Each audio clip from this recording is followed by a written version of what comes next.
दोस्तों, आज हम बात करने वाले हैं एक ऐसे स्मारक की जिसे देखकर हर भारतीय का सीना गर्व से चौड़ा हो जाता है, लेकिन जिसकी असली कहानी बहुत कम लोग जानते हैं। यह है दिल्ली का इंडिया गेट। 42 मीटर ऊंचा लाल बलुआ पत्थर का ये विशाल ट्रायम्फ आर्च आज कर्तव्य पथ के पूर्वी छोर पर खड़ा है, लेकिन ये कोई साधारण द्वार नहीं है। ये ब्रिटिश साम्राज्य की सबसे चतुर और सबसे दर्द भरी चालों में से एक है। साल था 1914। पहली विश्व युद्ध शुरू हो चुका था। ब्रिटेन को सैनिकों की भारी जरूरत पड़ी। उसने भारत से लाखों जवानों को मोर्चे पर भेजा। फ्रांस, फ्लैंडर्स, मेसोपोटामिया, फारस, पूर्वी अफ्रीका, गैलीपोली, हर जगह भारतीय सिपाही लड़ रहे थे। तीसरे एंग्लो अफगान युद्ध में भी कुल मिलाकर करीब 13,30,000 भारतीय सैनिक युद्ध में गए। इनमें से लगभग 74,187 शहीद हो गए। उनके नाम आज भी गेट पर खुदे हैं, 13,313 नाम, जिनमें ज्यादातर भारतीय सिपाहियों के। ब्रिटिश साम्राज्य को डर था, इतने सैनिक मर गए तो कहीं भारत में स्वतंत्रता की आग न भड़क उठे। इसीलिए उन्होंने एक योजना बनाई। 1921 में ड्यूक ऑफ कॉनॉट ने नींव का पत्थर रखा। आर्किटेक्ट सर एडविन लुटियंस को यह काम सौंपा गया। लुटियंस वही शख्स था जिसे नई दिल्ली का पूरा प्लान बनाने का जिम्मा मिला था। 1911 में जब दिल्ली को राजधानी बनाया गया तो पुरानी दिल्ली की तंग गलियों की जगह ग्रैंडियर वाली नई दिल्ली बनानी थी। इंडिया गेट उसी मास्टर प्लान का हिस्सा था। निर्माण 1921 से शुरू हुआ और ठीक 10 साल चला। 12 फरवरी 1931 को वायसराय लॉर्ड इरविन ने इसका उद्घाटन किया।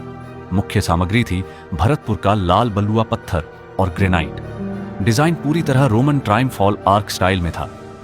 आर्क डी ट्रायम्फ की याद दिलाने वाला। ऊपर शैलो डोम्ड बोल थी जिसमें तेल जलाने का प्लान था, लेकिन शायद ही कभी जलाया गया। दोनों तरफ बड़े बड़े आर्चेस बने हैं। गेट पर लिखा है इंडिया, यानी 1914 से 1919। नीचे पूरा संदेश है भारतीय सेनाओं के उन शहीदों को समर्पित जो फ्रांस, फ्लैंडर्स, मेसोपोटामिया और दूसरे मोर्चों पर लड़े और जिन्होंने उत्तर पश्चिम सीमा और तीसरे अफगान युद्ध में भी जान दी। लेकिन दोस्तों, असली सच्चाई यह है कि लुटियंस खुद भारतीयों को नीचा समझता था। अपनी पत्नी को लिखे पत्रों में उसने लिखा था कि भारतीय डिजेनरेट, लो ब्रेन्ड और चाइल्डिश हैं और उन्हें जानवरों की तरह पीटना चाहिए।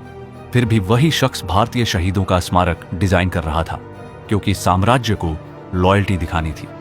गेट के पास कैनोपी में 1936 में किंग जॉर्ज पंचम की मूर्ति लगाई गई थी, जो आजादी के बाद 1968 में हटा दी गई।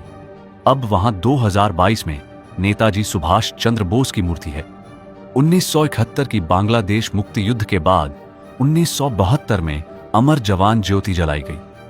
2022 में इसे नेशनल वॉर मेमोरियल में मर्ज कर दिया गया। आज इंडिया गेट सिर्फ टूरिस्ट स्पॉट नहीं है, यह गणतंत्र दिवस परेड का केंद्र है, आंदोलनों का गवाह है, परिवारों की शाम की सैर का ठिकाना है। शाम को जब रोशनी जलती है तो लाखों लोग आते हैं, लेकिन कितने लोग जानते हैं कि यह स्मारक मूल रूप से ब्रिटिश साम्राज्य के गौरव के लिए बनाया गया था। निर्माण में हजारों अज्ञात भारतीय मजदूर लगे थे। वे कारीगर, वे मजदूर जिनके नाम इतिहास में नहीं लिखे गए, लेकिन बिना उनके ये मॉन्यूमेंट खड़ा नहीं होता। किसान थे, दस्तकार थे, सिपाही थे, सबके खून और पसीने से बना है ये गेट। दोस्तों, इंडिया गेट हमें एक बड़ी सच्चाई याद दिलाता है। इतिहास हमेशा विजेताओं द्वारा लिखा जाता है। ब्रिटिश ने इसे अपने साम्राज्य की जीत और भारतीयों की वफादारी का प्रतीक बनाने की कोशिश की, लेकिन आजादी के बाद हमने इसे अपने शहीदों के सम्मान का प्रतीक बना लिया। आज जब हम इंडिया गेट के सामने खड़े होते हैं तो हमें उन 74,000 से ज्यादा शहीदों की याद आती है, जिन्होंने कभी देखा भी नहीं था कि उनका नाम एक दिन दिल्ली के दिल में अमर हो जाएगा।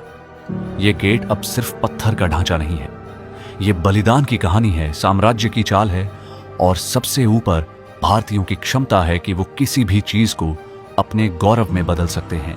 दोस्तों, अगर ये वीडियो आपको पसंद आई हो तो इसे एक लाइक जरूर दें और कमेंट करके बताएं कि आपको ये कहानी कैसी लगी।